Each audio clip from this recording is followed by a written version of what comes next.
సంగారెడ్డి జిల్లాలో చేపడుతున్న కీలక మౌలిక వసతుల పనులను మెదక్ ఎంపీ రఘునందన్ రావు పరిశీలించారు.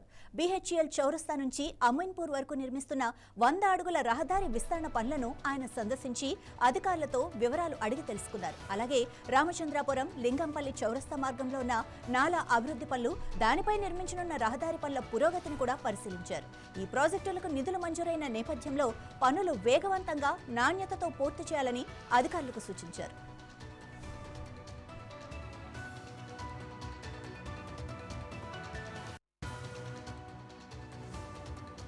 చాలా సంవత్సరాల నుంచి నేషనల్ హైవే నెంబర్ 65 నుంచి అమీన్పూర్ పంచాయతీకి ఒకప్పటి పంచాయతీ, తర్వాత మున్సిపాలిటీ, తర్వాత ఇప్పుడు జిహెచ్ఎంసీలో అంతర్భాగమైనటువంటి అమీన్పూర్కి వయా శ్రీదేవి టాకీస్ మీదుగా పోయేటువంటి బంధంకం నుంచి పోయే రోడ్డుని నేరుగా జాతీయ రహదారి కలపాలనేటువంటి డిమాండ్ చాలా కాలం నుంచి పెండింగ్ ఉంది.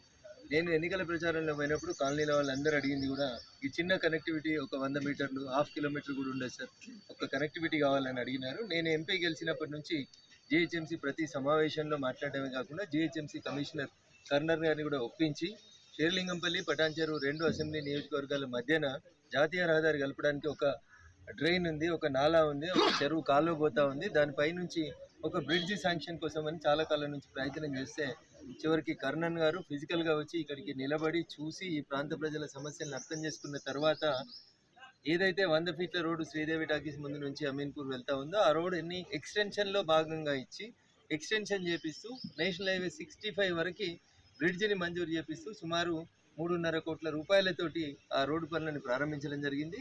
సాధ్యమైనంత తొందరగా అది పూర్తి చేసి అటు లింగంపల్లి, ఇటు అమీన్పూర్, ఇటు శ్రీదేవి టాకీస్ పరిసర ప్రాంతాలు 2 నియోజకవర్గాలకి మంచి కనెక్టివిటీ డెవలప్ అవుతుందని చెప్పి ఈ సందర్భంగా ఆశిస్తూ 10 సంవత్సరాలు టీఆర్ఎస్ పార్టీ ఎమ్మెల్యేలు అటు లింగంపల్లి, ఇటు పటాన్చెరు ఎంపీలు ఇద్దరు కూడా టీఆర్ఎస్, మంత్రులంతుండి కూడా కనీసం ప్రజలకు ఏది కావాలో చేయలేని పరిస్థితులలో నేను ఎంపీ అయిన తర్వాత ఈ ప్రాంతం నుంచి నేను ఒక రిపోర్టర్గా పనిచేసినప్పటి నుంచి ఈ సమస్య నా దృష్టిలో ఉంది కాబట్టి దశాబ్దాల నుంచి ఉన్నటువంటి ఈ సమస్యకి ఒక ముగింపు పలకాలని జిహెచ్ఎంసీ అధికారుల సహకారంతో ఈ పనిని ప్రారంభించడం జరిగింది. త్వరలోనే పూర్తి చేస్తాం. ప్రజల సౌకర్యార్థం కోసం ఈ బ్రిడ్జి ఉపయోగపడుతుందని నేను సంపూర్ణంగా విశ్వసిస్తాను.